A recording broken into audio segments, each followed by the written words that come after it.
Yo, what up, Super Fun Force? We're back with Captain Gamesta, and we got a Nerf Elite 2.0 Phoenix CS6 blaster for you guys. This is one of the newer models on the market, coming out, I guess, mid-2020 and going into 2021. I picked this up even though I think a lot of reviewers and in general people are not really happy with this blaster. I'll go over why, but I'll also say why I think it's still great to try. So first of all, it has been on sale on Amazon for about 23 bucks, and this is technically, again, Nerf's standard semi-auto flywheel blaster powered by four AA batteries.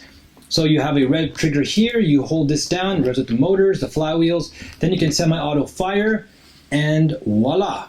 You have the standard performance of that level, which is great. Now, after that though, you have to take into consideration the build quality, the design, and the ergonomics. Now, I think that the design to me looked pretty cool because I like the sci-fi look, and it definitely is, taller here. As you guys know, who've been watching my channel, I do like the more sci-fi and fantasy aspect. So when it's, bigger but still usable, I think that's awesome. And of course, this blaster is, again, definitely competitive and useful. Now we're gonna take it out of its package.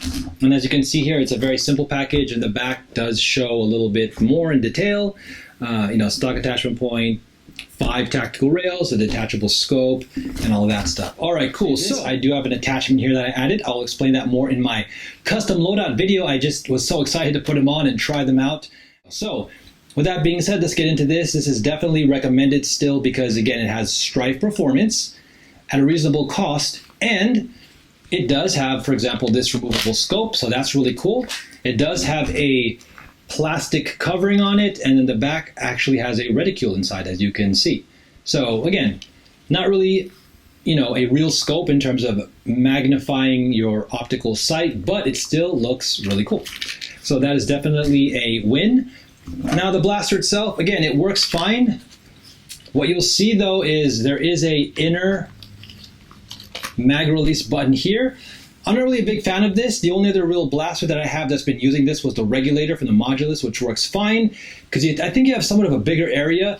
Now, what I was worried about was it would be easy to depress the trigger like this, and then when I hit the magazine release, I would accidentally drop my magazine. That hasn't been the case. I've been test firing this, and it does require a good amount of force, and generally from the top. So the bottom itself right here doesn't seem to even move. It seems like the spring is depressed like this. That makes sense. So you got to kind of press it in from the top more to insert and release the magazine, which is a 6-round magazine, which comes with this. I'll go grab it in a second. But what I also want to say, there is a jam door here. Now this does seem really cheap and flimsy, and I'll talk about the quick caveats, and that's one of them. Now this thing, I guess, can easily pop out, as you can see, which force it back in like so.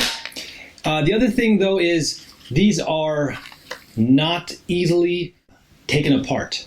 They're solvent welded in various locations. If you can look on the back here, there's very few screws, which means that portions of these blasters are chemically bonded together. Just think of, for example, super glue, how things get melted and bonded together, and then when you take it apart, it'll just break, right? So I did want to kind of take advantage of the fact that this looks different. It's called the Phoenix. Again, it has a nice color scheme, and like I said, I like the tallness here, right? The tallness of the front portion, and it does have more than the stryfe in terms of tactical rails. That's one thing they've done proper with the Elite 2.0, right? You have top here, then you have one on each side, as you can see I've already used, then you even have one on the bottom here.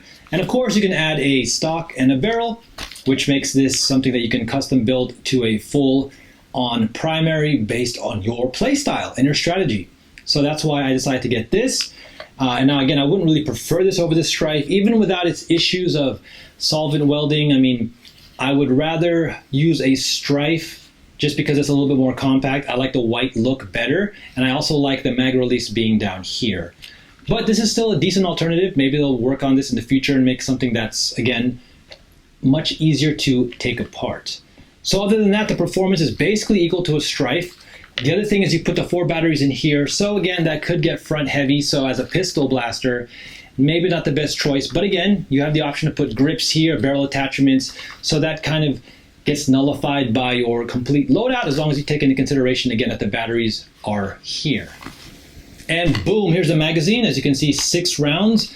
And this cosmetic piece here looks cool, but it you know, adds a little bit of extra bulk to it. And as you can see, it just easily will go in like so, and it, you know, completes the look. That being said, I would still say that if you don't have a semi-flywheel blaster and you can only get one, then definitely get the modulus stryfe.